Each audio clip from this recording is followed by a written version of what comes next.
The acute effects, I continue to mention them. Elementary toxic alukia has been mentioned also by the previous speaker. A hemorrhagic syndrome, which was, I guess, well characterized here in Russia and the USSR, particularly during the first half of last century. Particular outbreaks occurring during World War II, when there was insufficient manpower to bring in the harvest, and much of the harvest had to be left in the fields. And you can see there a photograph I recently managed to get of women in East Korea back in 1942 harvesting barley out in the fields under the snow. Now, of course, it wasn't the snow harvest so much that caused the outbreaks of elementary toxic alukia, but rather the fact that it was left there right through until the spring under thaw, and the subsequent growth of toxins in the spring, and subsequent growth of fungi and the occurrence of toxins in the spring that caused these outbreaks of ATA. You can keep an eye on the time, Chair will give me an indication. Zearalenone. Zearalenone is described as a mycotoxin, yet its toxicity is very low. And we're rather more concerned about the fact that it's an endocrine disrupting chemical. And although we think of endocrine disruptors as modern pesticides and modern man-made chemicals, this one is in fact a gift from Mother Nature to us. And it's been around for obviously thousands of years. And it binds to the estrogen receptors. It is in fact metabolized in the human body. The ketone group can be reduced to an alcohol, and you get two forms, alpha and beta zearalenol, and one of those is in fact 10 times more potent than the precursor zearalenone. So alpha zearalenol is in fact a more potent estrogen modifier than the native zearalenone. The chronic effects, we're not sure. There's very little work on it. It's possible it has a role in cancer, but again, it's not well worked on. But the pharmaceutical industry has again been active there. Zearalenone has been patented as an oral contraceptive because of its endocrine properties. And in fact, zeranol, which is alpha zearalenol basically, is a growth stimulant, and I believe is actually still sold. Human intoxications have been described. Back in Puerto Rico, although whether it was zearalenone in that incident is up to debate, but there have been more recent outbreaks of precocious puberty caused by the endocrine properties of zearalenone, and these have been described in Tuscany in Italy in the last 3 or 4 years. And we've had some cases in Southern Africa, which again, it's not really easy to pin down whether zearalenone was the causative agent. Moving on to ochratoxin A, which is particular interest, I believe, in Europe. Again, inhibits protein synthesis by competing with particular enzyme, the phenylalanine synthetase. And so it has a wide-ranging influence, but its most notable effect is nephrotoxicity and nephrocarcinogenicity. Now, whether it has a role in bulk and endemic nephropathy has been an ongoing debate for many years now. A number of issues around the Balkans and this high incidence of nephropathy in the area has led to various investigations and various suppositions being put forward as to why there is this outbreak of nephropathy, kidney cancer in the area. Whether it is due to ochratoxin is not clear. What is possible and is being debated at the moment is that ochratoxin may or may not be a genotoxic chemical. In other words, whether it will or won't bind to DNA. And there is some evidence at the moment for DNA adducts for ochratoxin. And again, it is rather scientifically controversial at this moment. I'm going to leave Patchen and just say, if you're interested in the International Agency for Research in Cancer classifications as to the carcinogenic properties in humans, of the mycotoxins. You will in fact find them all online and can be readily accessed. And I guess I have just 2 or 3 minutes, Mr. Chair. 2 minutes. So the title did say risk assessment of mycotoxins, and I'm going to finish off, I think, not with a number of slides which I had afterwards, but just to just from this one slide to say that the risk assessment is based on the classical ideas of risk assessment, where you do a hazard and an exposure assessment. Or more commonly in the modern world, we tend to do hazard identification and hazard characterization.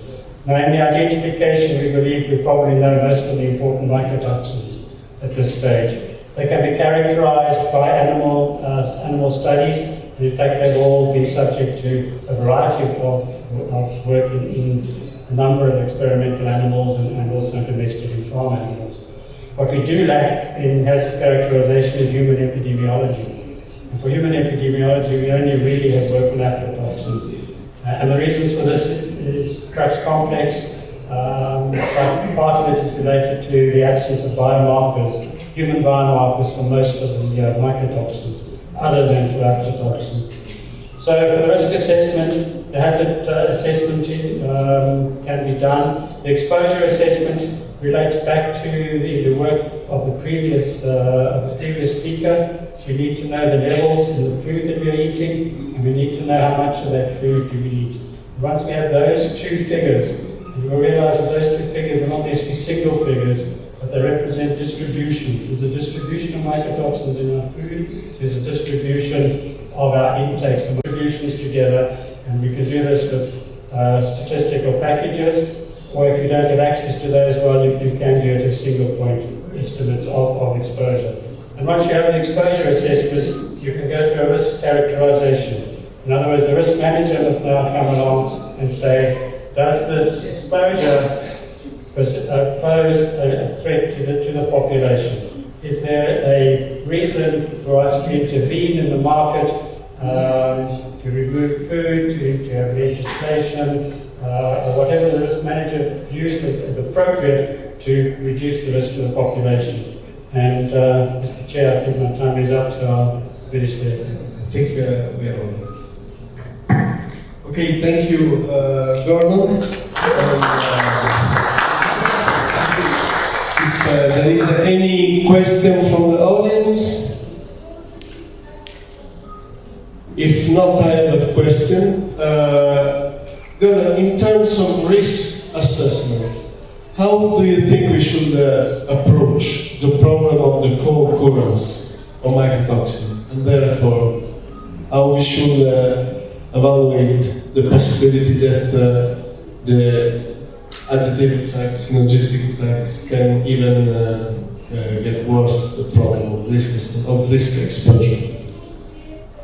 You've probably put a finger on a very controversial, very difficult topic, because I think our risk assessment mechanisms at the moment are really designed to take one compound at a time, and it's difficult. If you consider effects are additive, then you put together the hazards together.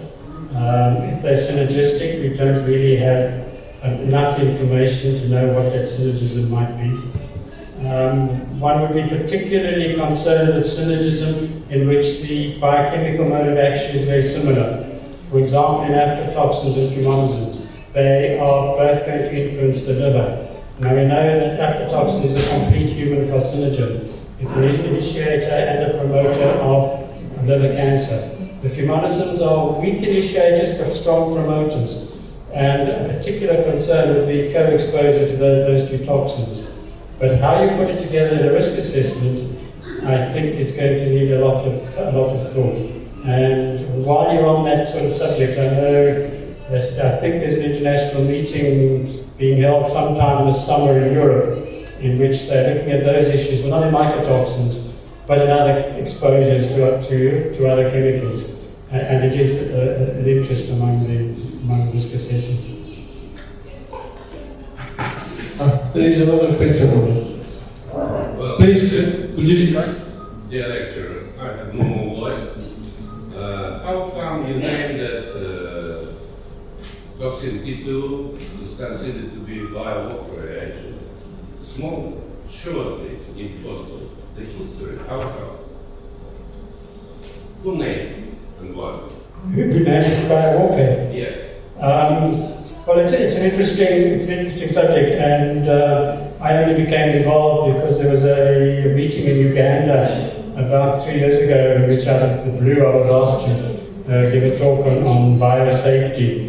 Being a mycotoxin person, I was asked to talk about the mycotoxins from a biosafety point of view, and in particular, I was, what you do. So I went online to look up what had been done in biowarfare, and there I was most surprised to find that readily available online are lists of biowarfare agents, VX gas, the various poison gases, etc. And if you look down the list of all those and their properties and their TD50s and you find T2 and diacetoxysterpenol listed down there. They've actually been investigated by governments as biowarfare agents. So it's available online. I don't say anybody's actually ever used them, but they've certainly been investigated. Thank you. Further question?